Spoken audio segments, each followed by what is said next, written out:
Welcome to my YouTube channel. Please remember to like and subscribe if you have not already done so. Today we're going to make my famous cheese stuffed meatballs. So we're going to get right into it. We're going to start with our prep. We're going to dice up our onions. We're going to peel and dice up our garlic. And remember, all of the actual ingredients as well as the measurements are in the description box. You're going to rub your bowl with your beef base. Very important. You're going to add your beef to the bowl, followed by your garlic, parsley, tomato paste, some pepper, a little bit of Himalayan sea salt, some garlic powder, 1 egg, and you're going to mix. You're going to want to knead while you're mixing because you want all of the ingredients to be very well incorporated. Also remember, you rub that bowl with beef base. You want to make sure the beef base is incorporated all throughout the meat as well. You don't want to have any salty patches in your meatballs, of course. So here, take your time and get your bowl with your cheese out and just put one little indentation inside of the ball and roll it very firmly. You want to make sure that you don't have any gaps because you don't want your cheese oozing out. Sometimes that happens to a few in your mixture, but we're going to talk about how to prevent that going forward. So we're going to heat up your pan and we're going to add some avocado oil, followed by your diced onions. Now we're going to mix this on a medium heat. We don't want the onions to start to caramelize. We don't want that flavor here. We want them to sweat down. So make sure you're adjusting your temperature as necessary. Add some Himalayan sea salt, followed by some fresh ground pepper and some red pepper flakes as well. Okay, now we're going to add in our 3 cans of San Marzano tomatoes. I like to use the whole peeled tomatoes so that I can crush them myself in the pan depending on how chunky I want the sauce. So we're going to bring this up to temperature, and while we're doing that, we're going to just break the tomatoes up with your spatula, your wooden spoon, whatever you're using. Remember to use utensils that are rated for the type of pan you're using. I'm using a nonstick pan here, and you should be using either wooden or nylon utensils or plastic so that you don't scrape your pan. So add your tomato paste and stir in to incorporate. Make sure you get your tomato paste very well incorporated in your sauce because that's what's thickening it. Okay, go ahead and add your pepper, your salt, your red pepper flakes. Okay, excellent. Remember, you're going to stir to combine as you're adding. Okay, we're going to add a whole lot of garlic. Yes, we're going to keep the vampires away tonight, okay? We're going to add our parsley.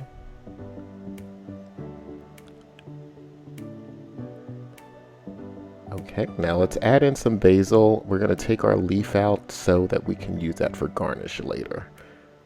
Okay. Stir to incorporate, stir to combine. Make sure you're bringing your pan up to temperature because we want it to come up to almost a boil, We don't want to have it splattering all over the place. So the constant stirring as well as adjusting the temperature is going to help with that. Now I'm going to add in my olive oil. I like to have the olive oil for that extra bit of flavor as well, extra virgin. Okay, cover your pan at this point so we can bring the sauce up to temperature. And now when you've reached a proper temperature, it's steaming, we're going to add our meatballs in. Again, we don't want it to be boiling and splattering all over the place, but we want it to be hot enough to actually seal the meatballs. And add them in an irregular pattern in the pan just so that you are able to, you don't have them all clumped together because you don't want them to stick together and then, the cheese will start oozing out once you break the seal on the outside of the meatball. So just add them in a random pattern. And I have quite a few because I am making a large batch. We will be freezing these later on. And then just shake your pan. Let's get them. Let's get them all in the sauce so they can get down and get groovy, right? So just wiggle your pan a little bit just to try to get that sauce incorporated, get them all, under the sauce. And we're going to cover the pan at this point. And so once they've cooked for, maybe 5 minutes or so, you'll be able to use your spoon, your wooden spatula, whatever you're using to actually get them all down in there. But you want them to actually start to solidify, and you can see Deuce's walking in the background there. He wants to see what's going on. We're going to add some freshly grated. I'm using pecorino romano.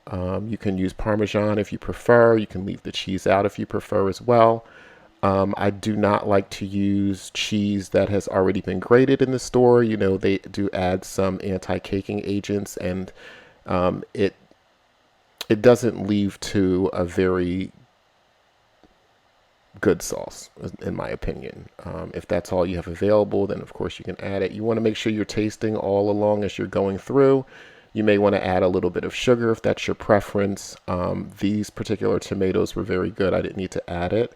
So we're going to put on our water for our pasta, of course. So fill your pan with as much water as you need as per the package directions.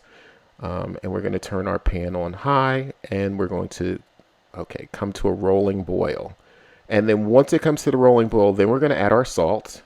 We're going to dump our pasta in and immediately begin stirring and lifting the pasta out of the water so that you are separating all of those individual pieces. If you're using another type of pasta, such as an elbow pasta, you're going to want to just get your spoon in there and make sure that all of the pasta is separated. So, and then we're going to drain our pasta. Once you drained your pasta, you can add a little bit of the sauce to the pasta to, prevent the sticking. I don't like to add oil to my pasta. And now we're going to plate our meal. A little bit of pasta, some sauce, a meatball. We're going to grate some extra cheese on the top. Okay. And now you know why they call this the mothership. Thank you. Please like and subscribe, and see you next time.